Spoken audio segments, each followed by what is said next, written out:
الدعاء الخفي الصريح يسعك الفضاء الرحيب الفسيح.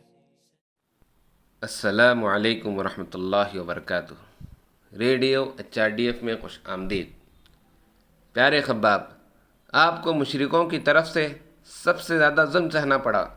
حضرت عمر رضی اللہ تعالیٰ عنہ کے اس سوال کے جواب میں حضرت خباب نے اپنی قمیص اٹھا کر پیٹھ دکھائی۔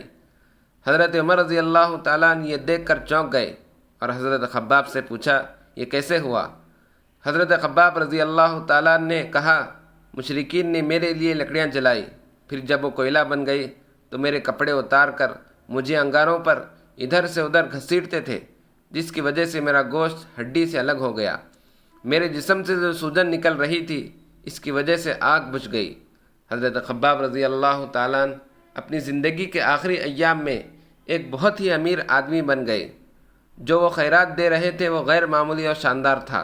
غریب اور محتاج لوگ ان کے علم یا رضامندی کے بغیر کسی بھی وقت ضرورت کے مطابق ان کے گھر سے سامان لے جا سکتے تھے، اور وہ تمام سامان ایک عوامی جگہ پر گھر کے ایک علیحدہ حصے میں رکھ دی جاتی تھی۔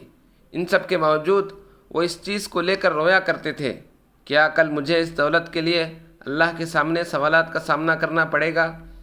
جب حضرت خباب رضی اللہ تعالیٰ عنہ بیمار ہو کر بستر پر تھے تو کچھ دوست عیادت کے لیے ان کے پاس آئے، تو ان سے حضرت خباب رضی اللہ تعالیٰ عنہ روتے ہوئے کہا، میرے پاس موجود 80,000 درہم کو اپنے پاس نہیں رکھ رہا ہوں، میں ضرورت مندوں کو دے رہا ہوں۔ تو دوستوں نے ان سے پوچھا، آپ پھر کیوں رو رہے ہو؟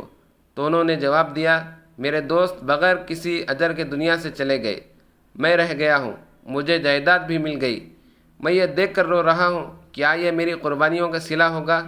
پھر انہوں نے اس کپڑے کی طرف دیکھا جو ان کے جنازے کے لیے مختص کیا گیا تھا، اور کہا، دیکھو یہ میرا کفن ہے، مجھے اس کے بارے میں اللہ کو جواب دینا پڑے گا، کیونکہ رسول اللہ صلی اللہ علیہ وسلم کے چچا حضرت حمزہ رضی اللہ تعالیٰ عنہ کو شہید کیا گیا تو جنازے کے لیے صرف ایک چھوٹا کپڑا بچا تھا، اس کے سر ڈھانپتے تو پاؤں نظر آتے، پاؤں ڈھانپتے تو سر کا کچھ حصہ نظر آتا تھا۔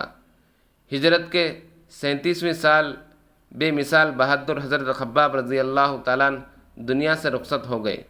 حضرت خباب رضی اللہ تعالیٰ عنہ کی سیرت سے سبق حاصل کرے، جنہوں نے اپنا سب کچھ راہ حق کے لیے وقف کر دیا اور سچے دین کی روشنی کے ساتھ آگے بڑھنے اور اس راستے پر ثابت قدم رہنے اور اپنا سب کچھ قربان کرنے کے لیے تیار ہو جائے۔ اللہ تعالیٰ توفیق عطا فرمائے۔